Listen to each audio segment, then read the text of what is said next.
नमस्ते प्रिय छात्रों। दीपावली की छुट्टियों के बाद अब हम दूसरे सत्र में पहुंच गए हैं। इस कोरोना काल के चलते आपके अच्छे स्वास्थ्य की कामना करते हुए 8वीं कक्षा की ऑनलाइन हिंदी तासिका में आप सभी का एक बार फिर स्वागत है। आज हम दूसरी इकाई की पहली नई कविता धरती का आंगन महके इसे पढ़ने जा रहे हैं, जिसके कवि हैं डॉक्टर प्रकाश दीक्षित। सबसे पहले हम कविवर डॉक्टर प्रकाश दीक्षित जी के परिचय को जान लेते हैं। इनका जन्म 1929 में उत्तर प्रदेश के इटावा में हुआ था और इनकी मृत्यु 2012 में हुई। ये आजीवन अध्यापक बने रहे। डॉक्टर दीक्षित जी अर्चना, मणिप्रभा, ज्ञानार्जन आदि पत्रिकाओं के संपादक रहे हैं। अमर उजाला समाचार पत्र में इन्होंने पत्रकारिता भी की है। इनकी रचनाएं विविध पत्र पत्रिकाओं की शोभा बढ़ाती रही हैं। प्रस्तुत पद्य में कविवर डॉक्टर दीक्षित जी ने नैतिक मूल्यों तथा ज्ञान विज्ञान की प्रगति के बारे में बताया है। कवि ने कर्म, ज्ञान एवं विज्ञान की महत्ता को स्थापित किया है। कवि के अनुसार ज्ञान विज्ञान के दम पर हम भले ही आसमान को नाप लें, परंतु विनाशक शस्त्रास्त्र से मानवता की रक्षा करना भी अति आवश्यक है। मानवता की रक्षा के लिए समाज में सदाचार, स्नेह, सहयोग आदि भावनाओं का होना बहुत ही जरूरी है।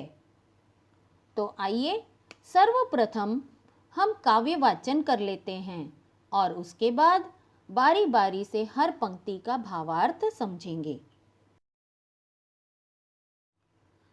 धरती का आंगन महके कर्म ज्ञान विज्ञान से, ऐसी सरिता करो प्रवाहित खिले खेत सब धान से।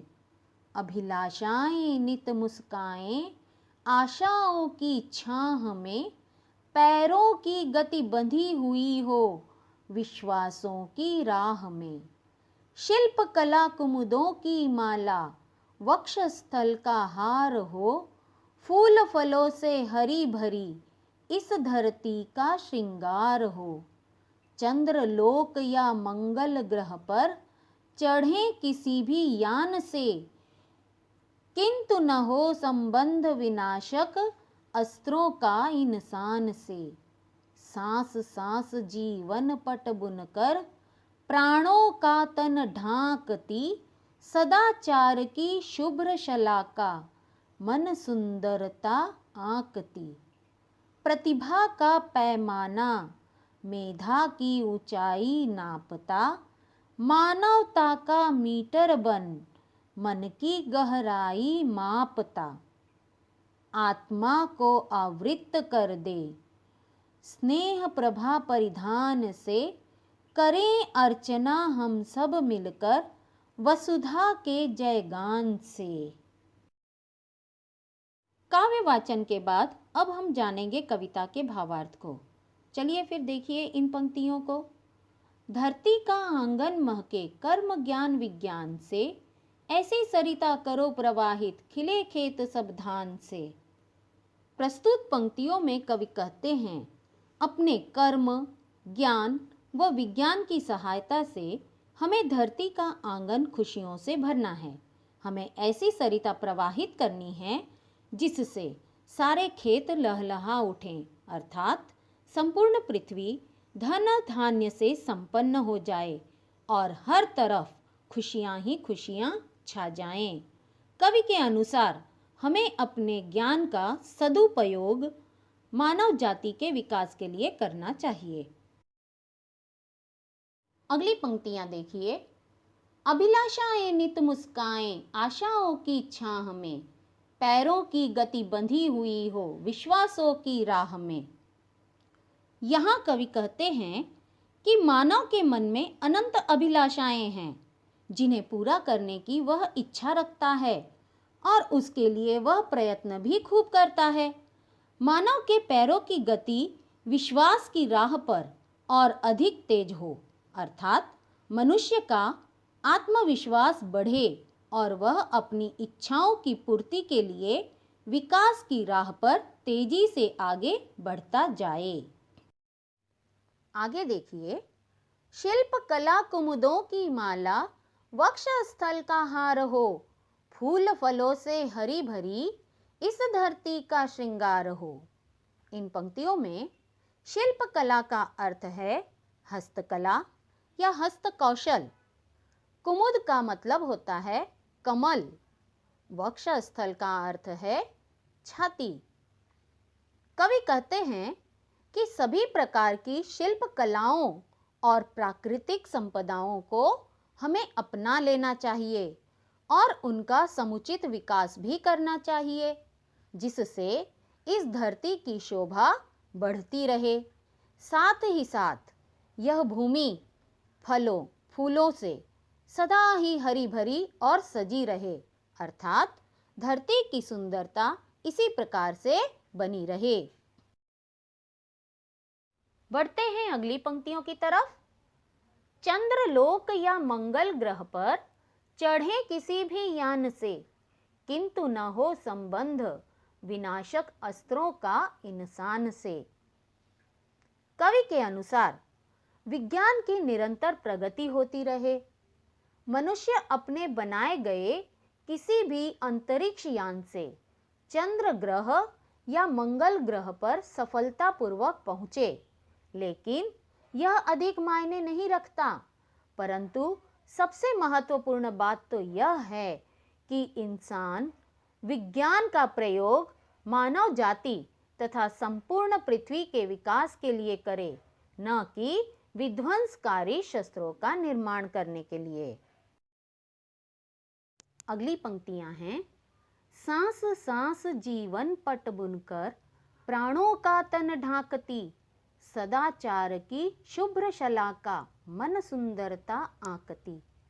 इन पंक्तियों में शुभ्र का अर्थ होता है उज्जवल और शलाका का मतलब होता है सलाई। आंकना का अर्थ होता है अंदाजा लगाना। यहाँ पर कवि कहते हैं कि एक एक सांस हमारे जीवन का पट बुनकर प्राण का तन ढांकती है, अर्थात इस संसार में सभी जीव समान रूप से एक एक सांस से प्राणवायु लेकर अपने जीवन को चला रहे हैं।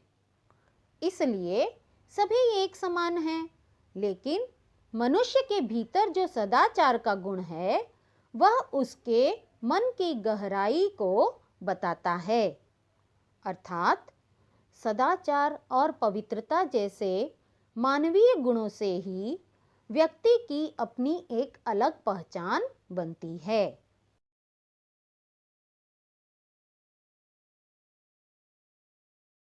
कविता की इन पंक्तियों को देखिए। प्रतिभा का पैमाना मेधा की ऊंचाई नापता, मानवता का मीटर बन मन की गहराई मापता। यहाँ पर पैमाना का मतलब होता है नापतौल और मेधा का अर्थ है बुद्धि। इन पंक्तियों में कवि कहते हैं कि प्रतिभा के अनुसार व्यक्ति की बुद्धि को नापा जाता है और मानव का स्वभाव व विचार उसके मन की गहराई अर्थात उसके मन में व्याप्त भावों को दर्शाता है। कहने का तात्पर्य यह है कि हमारी प्रतिभा, हमारी मेधा अर्थात हमारी बुद्धि और हमारा मानवीय व्यवहार हमारे चरित्र की पहचान होती हैं। कविता की अंतिम पंक्तियां देखिए। आत्मा को आवृत कर दें स्नेह प्रभा परिधान से, करें अर्चना हम सब मिलकर वसुधा के जयगान से। इन पंक्तियों में आवृत का मतलब होता है ढका हुआ, परिधान का अर्थ है वस्त्र और वसुधा का अर्थ होता है धरती। कविता की इन पंक्तियों में कवि कह रहे हैं कि सबके प्रति हमारा व्यवहार स्नेहपूर्ण हो, हमारी आत्मा स्नेह रूपी परिधान से सजी हो।